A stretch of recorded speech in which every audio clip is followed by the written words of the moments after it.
KXTC Podcast. Le samedi 5 juin 2021, de 10h à 19h, au village de la Cadir d'Azur, dans le Var, aura lieu l'exposition Artistes dans la rue, édition 2021. Nous avons demandé à Francine Paris, adjointe au maire, chargée de la culture et du patrimoine, des explications complémentaires sur cette manifestation. Cette manifestation, c'est la suite du lâcher des peintres que l'on proposait chaque année à la même époque, où des peintres, amateurs et professionnels, présentaient leurs œuvres dans nos rues. On avait envie d'ouvrir d'une part cette manifestation à d'autres artistes, c'est quand même un bout de temps qu'ils ne peuvent pas montrer leurs œuvres, en même temps faire visiter le village. Puisque nous avions un nombre important d'inscrits, on allait les répartir sur un parcours historique du village. Ça correspond un petit peu à ce qu'on a fait avec les QR codes. Ce matin, je suis allée avec les artistes repérer les placettes, les rues, les ruelles et bien sûr la place principale pour savoir où mettre chaque artiste. Ensuite, nous allons aussi proposer aux enfants un atelier de poterie. Nous avons une potière du village qui est ravie de montrer un petit peu son travail et de présenter son travail. Alors moi j'ai une question à vous poser parce que bien sûr j'écoute ce que vous me dites bien très sûr. Attentivement. Au niveau des artistes, d'abord le nombre, combien vous prévoyez ? Nous sommes 23 inscrits. Est-ce que ce chiffre est en augmentation par rapport aux éditions précédentes ou est-ce qu'il est stable ? Oui, ça a doublé.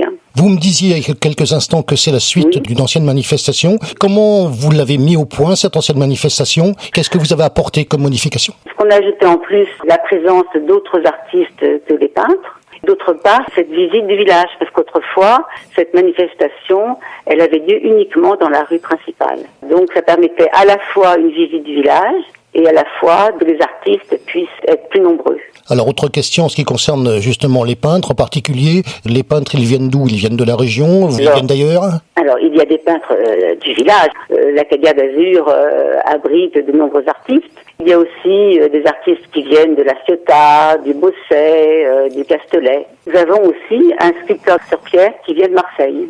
Samedi sera présent aussi un groupe très important de croqueurs. Ce sont d'ailleurs des artistes très fidèles à la manifestation. Depuis une semaine, on les voit circuler dans le village pour repérer les lieux. Alors il y a aussi quelque chose qui est important, c'est le public. Le public qui est probablement venu sur des éditions précédentes. Le public, il est fidèle à ce rendez-vous ? Tout à fait. Surtout que cette année, avec les difficultés qu'on a connues, tout le monde est friand de pouvoir ressortir. Les cafés sont de nouveau ouverts, les restaurants sont ouverts. Et de voir des artistes dans la rue, c'est très chaleureux. On peut partager des moments, on peut discuter, c'est très agréable. Alors on va parler bien sûr aussi de la Cadir d'Azur, que je connais personnellement, puisque de temps en temps on passe par le Bosset, vous l'avez cité il y a quelques instants, le Castellet. Vous pouvez me dire quelques mots sur votre vieillage ? Très très beau d'ailleurs. Ah oui, c'est un village perché, c'est vraiment magnifique, qui a beaucoup de charme, avec des remparts. Le village a gardé toutes ces vieilles maisons. C'est un village de caractère, très fleuri aussi. Alors, la commune en elle-même est très élargie, nous comptons plus de 5000 habitants, mais le village est resté très animé. Ce n'est pas un village musée. C'est un village où il y a des commerçants, nous avons une boucherie, des boulangers, des épiceries, des pharmacies. C'est vraiment un village à la fois très vivant, mais qui a su conserver vraiment tout son cachet. Cette exposition est bien entendu gratuite. Je précise qu'il y a de nombreux parkings. C'est pas que pour l'exposition, ces parkings sont toute l'année gratuits. Il y a des commerces, des terrasses, des restaurants qui sont ouverts et qui sont prêts à vous accueillir. KXTC Podcast.